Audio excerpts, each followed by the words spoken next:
All right. Howdy, everybody. I'm just going to go on screen share here and get my presentation up.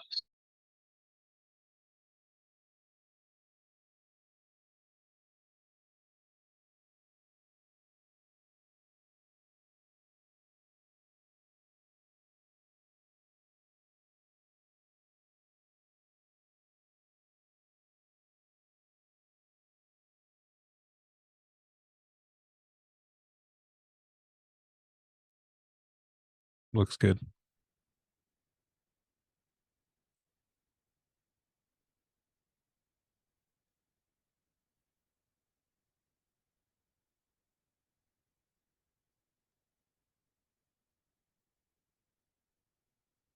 Pete, did we lose you? I Yes. believe so. Yeah, yeah. Yes, he gone. Well, anyone have any good stories in the meantime?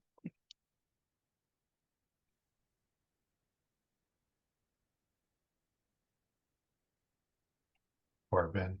Play some hold music.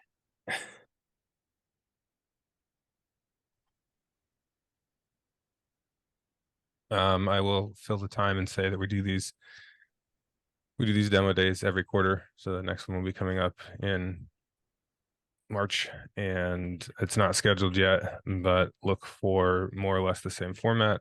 I'm feedback from the standards committee was requesting to have a face-to-face meeting in the springtime. The standards committee meeting corresponds with the demo day, so we will try and find a host for a face-to-face, probably somewhere on the West Coast.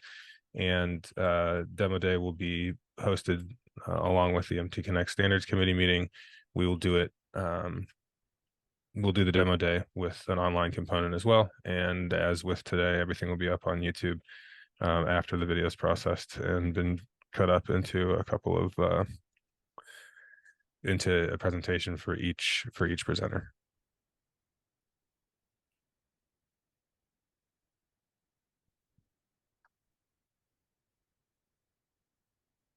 Pete has asked that I stalled for 1 minute and 30 seconds while he reboots his machine. Out of curiosity, do you say that exactly? Or was this This is a direct quote. He said, "Everything died, stall for 1 minute and 30 seconds." I see. Do you think this is a part of his presentation then? Yeah, I'm gonna go with definitely. Yeah, no, it's to build suspense. he probably uses the PC adapter to monitor his downtime. Oh yeah. Okay, that makes so much sense. You stalled on me too, Russ, for probably about 15 seconds when you were talking there. I don't know if that was my end or yours. It could have been me. I am back. Pete. That was beautiful timing on my computer completely crashing. Should we do a retake of that? Yeah, just start. I'll start it off for the sake of the recording. Our next presenter is Pete Oxenham. He's the founder of Chatter. He's a former machine shop owner turned developer, and he's going to show us some challenges and opportunities when connecting to machine tool data. He's a pretty heavy MTConnect user, member of the standards committee as well. Pete, take it away.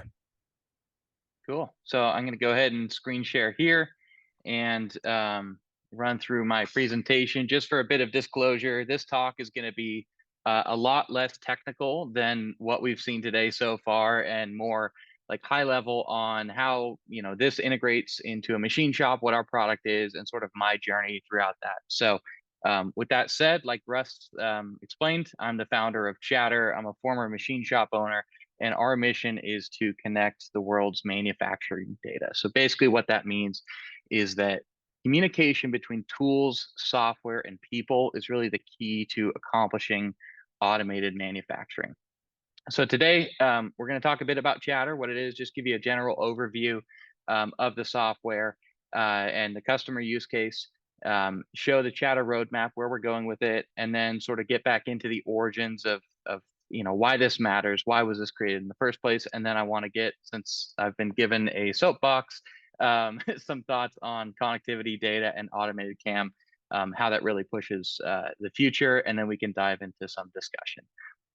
So you guys already know this because it's a technical audience, but everything, comes from a place of raw material. Years ago, that was factory workers. Today, that's CNC machines. We all know that. So I want to go into a customer story. This is our customer, CJ, and he has a machine that makes it fully automated, thousands of parts per month for the semiconductor industry. And he looks at his shop and he's got automation, so he expects a 18-hour day of production, but reality is messy and things just go wrong along the way. Not what he expected: broken tools, bad parts, equipment failures, things like that. So he has a problem, and it really stems from the fact that while his equipment is super modern and automated and incredible, the software running it is still basically a carryover from the 70s. It can't do anything besides read G code. It can't communicate with him and has no ability to actually have any level of autonomy, metrics, reporting, or thinking inside itself besides complicated macros. So that's sort of where Chatter comes in. We sent him this box, he plugged it in, and within 15 minutes, he's got a dashboard of all the critical live information about his shop. And then also automated logging on what's been going on and predictions on what's going to happen in the future. He also has scheduling happen. He can see his jobs. He doesn't have to manually log things anymore. And those things can push and propagate into the future. So that's kind of Chatter takes that off his plate and makes that fully automated and fully accurate, right? We're not worrying about some human's interpretation or whether or not they remember to do something. Beyond that, there's simple things like a broken tool. When that happens, he can get a text message no matter where he is. If he's trying to run lights out or focusing on something else in the shop, he knows where it is. He can address the issue head on. But we don't really stop at notification. We're not a notification system. We leverage that data into tool life management. Now he can actually predict when those tools are going to break. And he can do it the same across all his machines. He has a Williman, a Haas, and a Brother, and it's all in one unified interface stemming from the data in his CAM system. And using that, he's been able to completely eliminate these kind of failures from happening in his shop. According to CJ, and I promise we didn't pay him to say this, he literally can't function without Chatter at this point. So on average, per machine, we save him 12 hours per month, which is $1,800 of production time, which is a pretty good deal. Basically with Chatter, the way we're set apart for shop owners is fast setup, simple usage, and actionable data. That's sort of what we go after. So in short, the reason this company exists in the space, and I'll get into more of my background later, but is sort of three things. So number one, simply collecting and reporting on data is not quite enough. We have to put that data to work. We have to understand what it's doing, and then we need to actually create actions based on that. And that's something that's permeates throughout our roadmap into small features like an alarm happens, get a text message. That's simple. And then into larger features like other systems that we integrate with. And we'll get into more of that later. Number two, frictionless implementation is the key to mass adoption in the industry. MTConnect has been super important in really pushing that forward for the industry, in my opinion, by building standards, trying to get us off of these very proprietary manufacturer-based systems into one thing. There's still some work to do there, but I'd say we're definitely in the right direction there, and that enables integrators or software. We really view ourselves as a software platform. It enables software platforms like us to be able to do what we do, which is the software end of things of it, without ourselves and our customers having to worry about the implementation because everything's just standard. And then number three, a strong focus on the shop floor is what's going to drive the most improvements. I think when I set off, on my journey through what was, originally an internal tool into what ended up being Chatter, I had initially looked at machine monitoring solutions were out there, or that were out there existing, and they were very focused on overall data, OEE reporting, basically ingesting a bunch of data, doing some sort of presentation to it, figuring out some meaning for it, and sending into the office. So they're very focused on, hey, what can the people in the office, accounting, HR, executive level people see about what's going on in the shop? But I felt there was a breakage in the link of, how does that actually get back onto the shop floor to actually drive those improvements? So that's sort of the basics of why Chatter exists. So this is way too broad level for all you technical folks, but this is the basics of the system. We've got a machine. It's sending data, through an edge device up to the cloud. We're doing some processing there, integrating it with the other APIs we look at, and then displaying it on a web application to the user. And our main goal here is kind of in the middle on this cloud layer to process this information as if, myself, the guy running the shop is understanding everything in context, rather than just somebody reading, specific things off a machine. Is the light green or red? We're trying to get really down into the information and see how it looks in context in real time. So we make the onboarding really easy. When I was a shop owner and I wanted a solution, I was like, why can't I just download something onto my computer tonight? It's 7 p.m. It's after hours. I'm looking for ways to improve my shop. Why do I have to do these sales calls? Why do I need hardware? This is ridiculous. Let me download something. So we made that, and new users can download our connector, install it on their computer, and get set up in a matter of minutes with no hardware. The other cool thing is we even set users up when we do demo calls. We show them kind of our dog and pony show. What can our platform do? Talk about their needs. And then typically we will end up now onboarding them during the sales call, which is pretty cool. There's two ways to implement it. There's the desktop connector, like I just mentioned. And of course, we have a hardware device, which is basically just a dedicated little Linux computer that's running that connector in real time, and you don't have to worry about whose computers it on, anything like that. So that's better for the more sturdy enterprise applications. We're also very simple on the business model. Our pricing is clear. We don't charge any setup fees, integration fees, anything like that. We just have two pricing tiers: pure subscription, $15 a month for Chatter Connect, which is just your basic live view of what's going on and text messages. And then our full version, which is called Chatter Core, has all our bells and whistles at $50 a month. And then we have some pretty cool users. We have a bunch of small to large companies on it, like Amazon, Fictive, Hadrian, Grimzo Knives, if you've seen them on YouTube.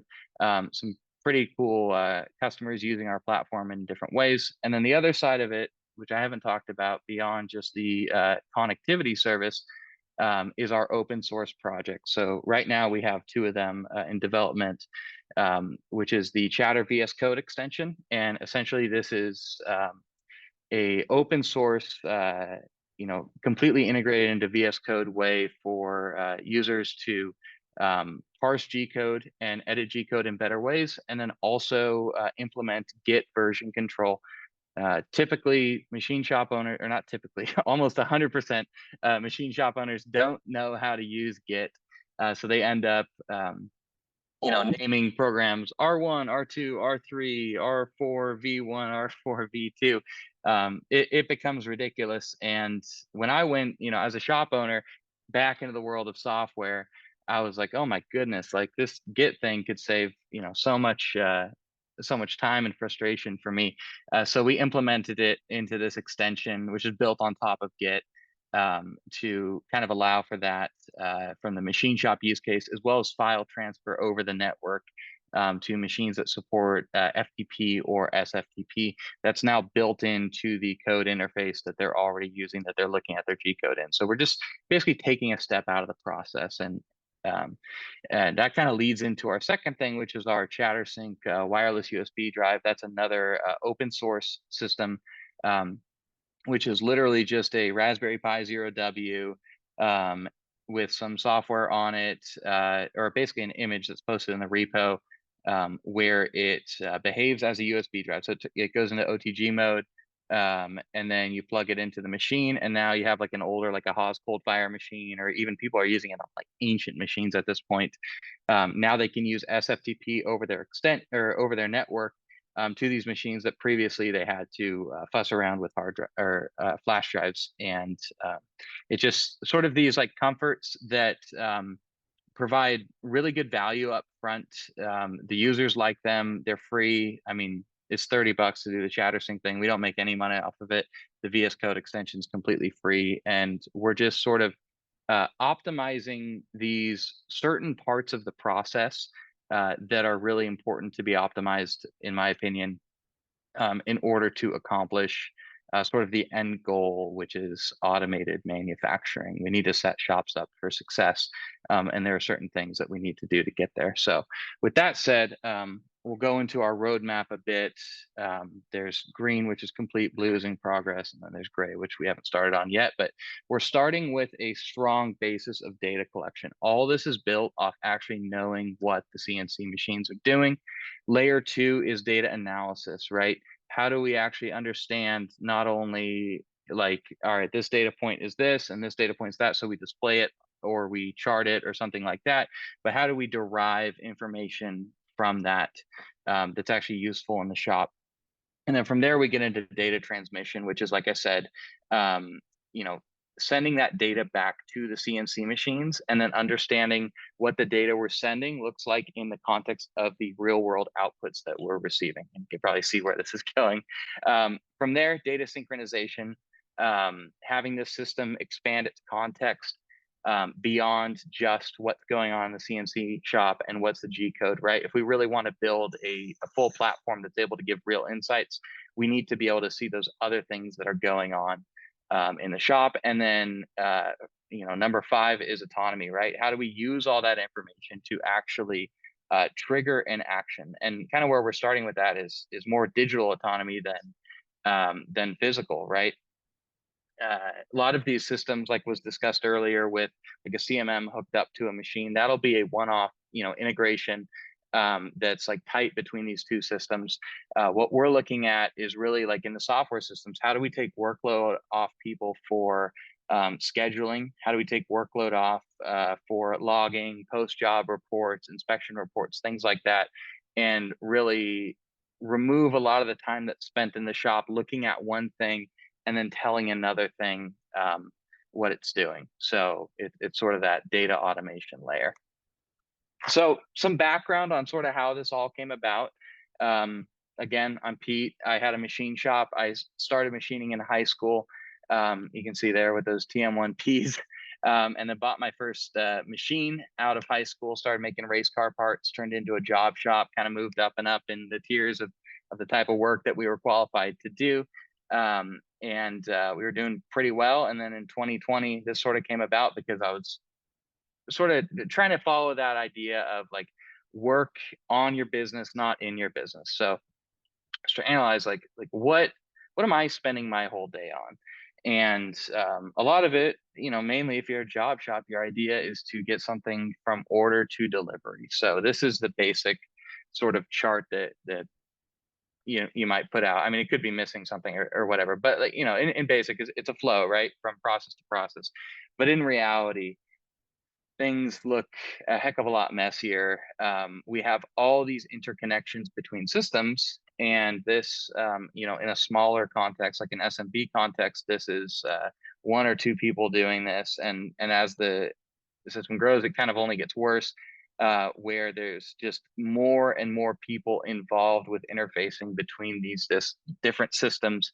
And this introduces a lot of efficiency or inefficiencies because, we're waiting on these things to communicate between each other because there's a human in between everything.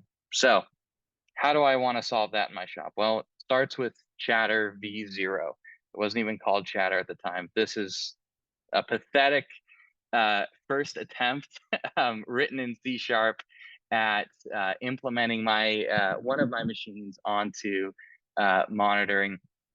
And it was just pulling some basic data off for the machine, what was the progress on the production run, and we were going to be done because we do a lot of like relatively high mix short production runs. So like 100 to 1,000 units was sort of our sweet spot. So we'd be retooling each machine every few days. Now, the idea behind this originally was to get some information onto my screen. And the big thing that ended up being impactful was these kind of bottom 2 cells, the time per part. So I could log that down if we needed to rebid and reprice, or just at least know how much money we're making on something. And also the time remaining. So I could know, hey, when is this job going to be done? Because we had like kind of a crappy dynamic in our shop where I would be in the office programming a part, quitting a part, doing whatever. And then somebody would come in and say, hey, look, Pete, the end shoe's done. Like, you got the next thing up for me? And it's like, oh shoot, I don't have the tools, or I don't have the setup sheet, or yeah, let me grab that for you. I have to interrupt what I'm doing. So to me, provide a lot of benefits off these like two simple, ugly data points that were derived from the raw data we were getting. And I ended up being better informed about what was going on in the shop, better prepared for what was coming in the future. And also it allowed us as a business to run leaner, right? Because we didn't have to account for so much, there's a level of inconsistency, and some of that you account for, and then some of that screws you over. We brought down the screw you over level because we'd know, and then we were able to bring down how much inconsistency we had to account for because we just kind of had these like really simple predictions about what was going to happen. But it turned out it wasn't just about me. I asked the guys in the shop about what they thought about it, and they were pretty happy with it too. Actually, they wanted tablets out there with this stupid little screen on there because it gives them more context. They can actually see sort of the shop through my eyes. They're not privy to what's going on in purchasing and programming and what's coming down the line, but they can understand data that's been processed in context and see what it means to their job. Also creates less confusion, and at the end of the day, they're just less stressed. They're happy to be there, and they do their jobs better. So that was pretty cool. But that kind of comes down to like one real thing that has driven the development of Chatter and really like how we think about our feature sets is that it's not about the data, it's about the tools. The data is critical, but the tools, what we do with it, is what really matters to a shop.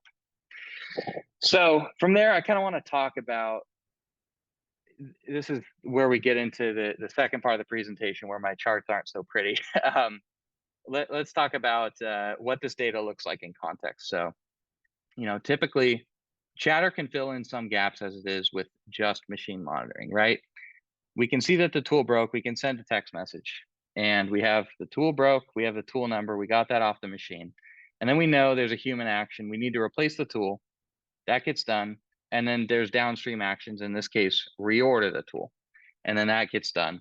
But that can't be done by Chatter because there's not enough context there. So that's why we have to bring in the CAM data into that. So, this is not an exhaustive chart, but just for demonstration purposes, we need the tool part number that's in CAM. That matters for replacing the tool because you need to know, what tool part number is in that tool pocket. And that matters for purchasing. They have to know what to purchase. But then we also need to know, who do we get it from? What's the inventory level? What's the replacement levels? All that stuff. We need to pull that out of the ERP. So once we have all that information, and this is just one use case, Chatter's not a tool breaks and reordering system, to be clear. But this is just sort of one use case that demonstrates how this context is really important, because when you kind of have all, in this case, all 5 data points, what happened, where did it happen, how do we add context to what happened, and then how do we figure out what's needed for the action? Now these two things on the right can be done, or well, replacing the tool is done by a human still, but the reordering of the tool, that can now be automated out of the way. So nobody really needs to do that anymore. A system that's running in real time can take care of that. And there's multiple ways to apply that. You could add it to a queue for approval. You do all sorts of things, whatever works best for the organization. Okay, so from there, I wanted to talk a bit about the future of CAM. This has been something that's like really exciting, and I've been observing as a few different companies have been kind of cropping up in this space that are working on automating the CAM side of things. And I'll bring this back around to how data collection plays into this in a bit. So these companies, not just these 3, there's more, are very focused on identifying geometry and also prescribing feeds and speeds, right? So they can identify geometry, figure out a toolpath that's going to work for that. They license in the toolpath generation, APIs or whatever. And then they figure out feeds and speeds, either based on proprietary data they collect, manufacturers' recommendations, usually kind of a mix of that stuff. And they sort of hit that side of things, and they're doing great work. But there's a bit that's missing, and I think this is where sort of data collection comes in. One of the problems is that when you implement one of these systems, you become a shop that programs like this. And that's a pretty tough pill for a lot of people to swallow. And the software, no matter how good it is not necessarily mature enough, especially at this stage, to kind of take on that task. And it's going to be tough going into the machining industry and actually getting adoption. So that's kind of where, why I figure real world data matters, right? That informs the success, or not only the success and failure of anything that those prescriptive systems prescribe based on what they figured out from the geometry, and what they've calculated based on physics simulations or whatever the tool is going to be. But we can actually see the success of that, and we can also see things in the past that have been successful. So what's the idea here? Well, in my mind, we begin with a standard model, right? A baseline of, here's your baseline average shop. We can predict this pretty well. And what we want to do is give customers private models and collecting their data for them in a private context where it's not being shared outside of their organization. They don't want to help their competitors. It starts with CAM data. Collect that CAM data. Those are all in files. Ingest NC file changes. That's why we're on the data transmission layer, and then ingesting the real world results. We have failures, we have how well it did, the productivity, and also just against a given benchmark of what we've collected in the past. And to me, that's sort of the way that I see this moving forward. And I think this real world data collection is very important to this system. It comes down to this. We want to create multiple divergent models for each shop based on unique strengths, accentuate shop strengths, rather than convergent shops based on monolithic models, right? So if we have every shop trying to run one model, we're going to get these shops commoditized, to nothing. And nobody's really accentuating their strengths. They're just kind of converging, versus the way you look at this industry today is there's shops that are really good at different things and they have proprietary ways of doing it. If you use a monolith model, you're basically, either asking for them to not adopt it or for them to just say, screw it, we'll be commodity business. So I think this private model development way sort of solves for that. So there's also the adoption curve. We want to make this an easy pill to swallow, and I think that's really important. You don't want your customers to come in on day one, see something really weird, and be like, I don't want this. Get out of here with it. So you could do a really simple thing, like here's a mock-up. Users running their CAM. You can generate some optimizations based on their prior data, their CAM data, what's happened in the real world, and then generate recommendations. You can, they can select, all right, yeah, that looks good. These are some good ideas. And then they've done it, and we can record the results with data collection. Here's like sort of a semi more technical approach where you bring in these two pieces of data, you run it through a comparison engine, then recommendation, you get a new result, you measure the success or failure, you bring that into a private, sort of data repository for that customer, and then that informs everything moving forward. That's not quite so important here. So let's look at how they are today and how we would sort of accomplish this, and how connectivity plays into it. So right now, this is sort of the current workflow to optimize or to create and optimize a program in your average machine shop. You'd have a CAM program that you make. You put it on a USB drive, has NC code, machine runs.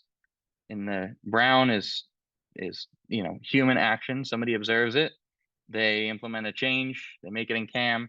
That cycle repeats as they move forward. So kind of where we're at today, and moving forward, we want to sort of implement this future, which would be a much easier pill to swallow, where we need to nail down file transfer, right? Most people don't even have, most people don't have their machines networked or on any sort of monitoring system.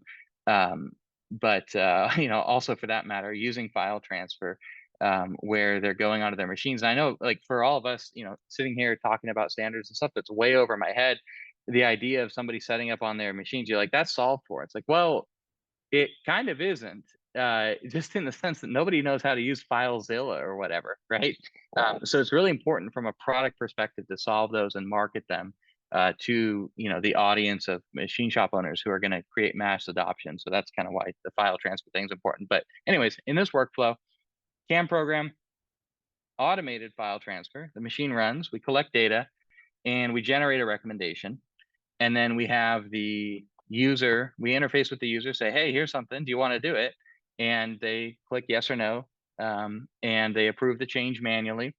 And then that's made in there, they can see it, it's done in CAM, pushes to the machine, everybody's happy. That's not too many steps away in their adoption cycle as far as they're concerned. That seems pretty comfortable because they're still in control. One thing I've noticed with Chatter, since we send a lot of text messages, is people end up getting annoyed at certain ones of them. Like, you're always sending me a text message to ask if I want to do this. Why don't you just need to just have it automatically do that, right? And that's sort of the goal, and sort of how you could get that adoption curve to work is if you can generate these recommendations on such a level that someone will say, I'm never saying no to this, I just always want to approve it. Now we're on full auto, right? We're transferring files to the machine automatically. The machine's running. We're collecting data. The recommendations generated. It's made incrementally. And we're using the CAM API, like Fusion has headless now, which is incredible. Generating a new NC program, throwing it back on the machine, making incremental changes full auto. And we've built enough customer trust that people will adopt it. And we've made it super easy to implement through a system like, Chatter, which is a pretty, simple onboarding. There's no code involved, nothing like that. So that's sort of the idea of how we see, machine data collection and what we're doing, going from charts,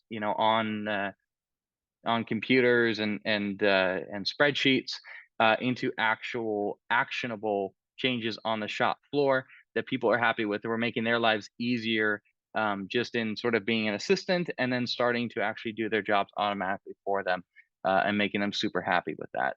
So that is the sort of spiel I have today. I know it was quite a bit and a little scatterbrained, but I'd love to open it up to any discussion now.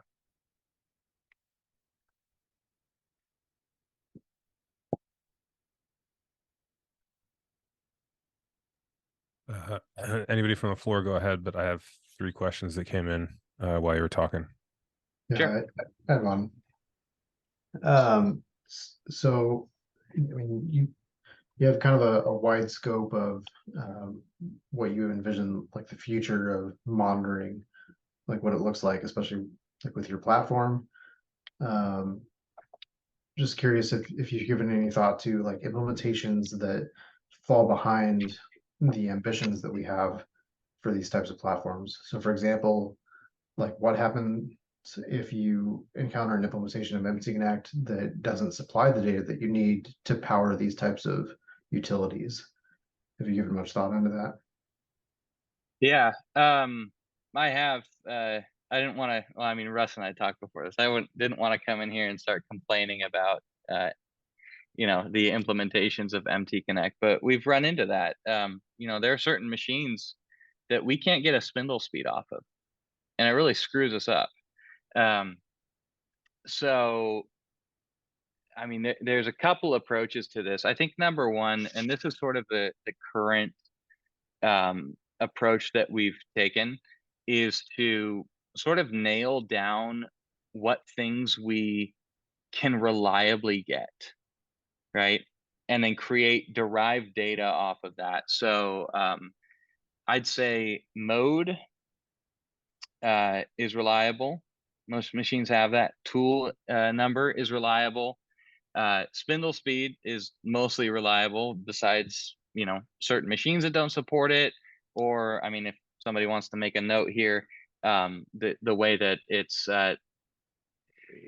the implementations are not consistent between how subspindle machines work, how live tools work, and then just some machines, straight up it's a C-axis, anyways, we can get into that offline. But so sort of being able to figure out what reliably we can get, which is basically mode, program name. Whoops, what am I doing here?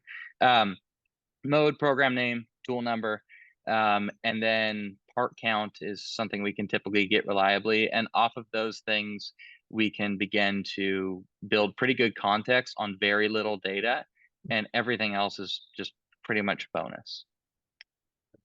I guess like follow-up question, especially looking more towards some of those future features, is that we encounter kind of the same trajectory of what we want to implement with MTConnect. And we're often limited by the availability of that data to be able to, you know, perform those advanced features. You know, I think one thing that we brought up in the validation working group within the Institute is like a mechanism for, I guess, having a set of requirements on the implementation before actually wiring everything up and connecting an implementation to your system. So yeah, I definitely like talking more offline or maybe in the validation working group more about that. Yeah, I think it's a serious problem, and luckily there's serious room for actual improvement. But I think that's something that the standard can really drive. It's not sort of like some, you know, pie in the sky, really hard all new thing. I think it's just if we hunker down and get it done. Yeah, I agree. I'm hopeful.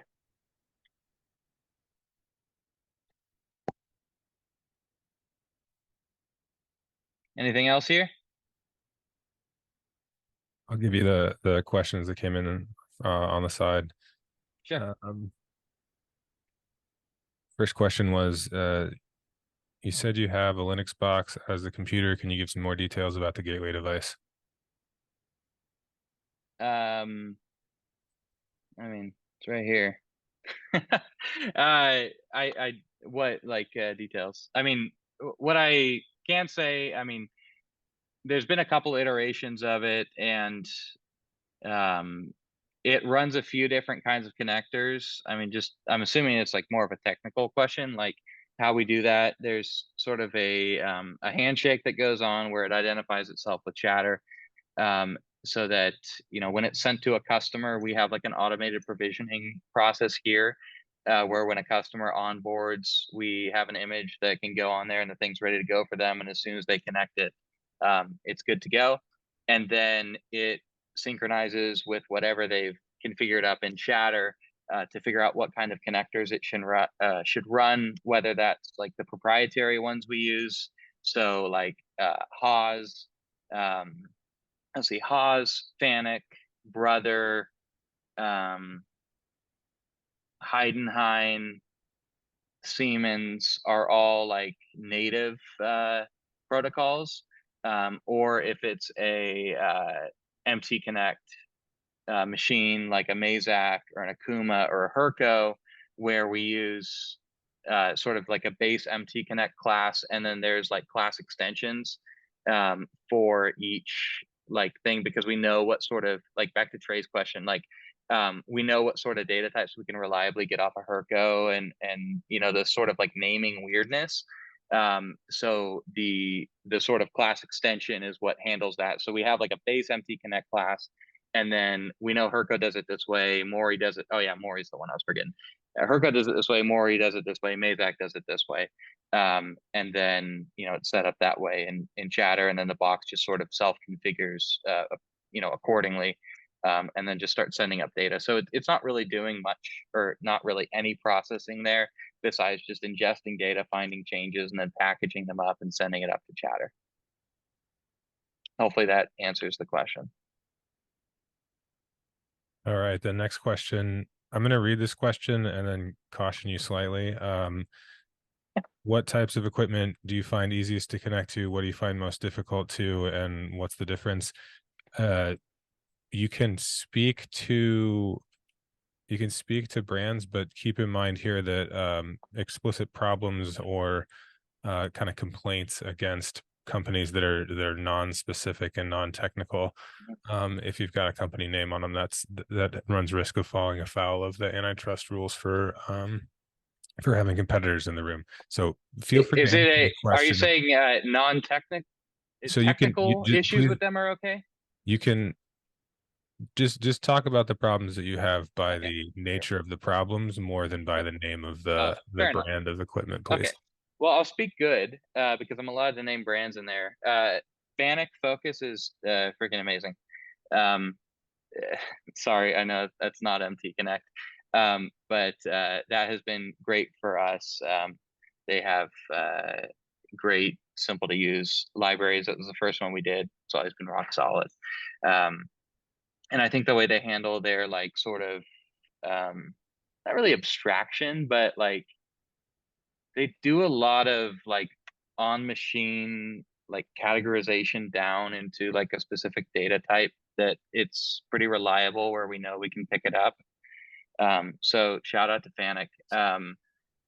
Where we have trouble is with manufacturer. I'll speak in general terms here.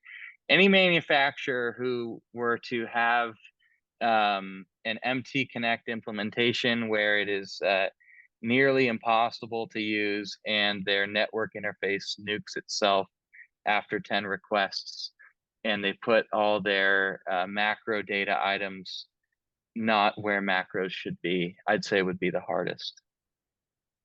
Does that answer the question? You successfully deflected and dodged the antitrust concerns here, I think. I'm a so pro.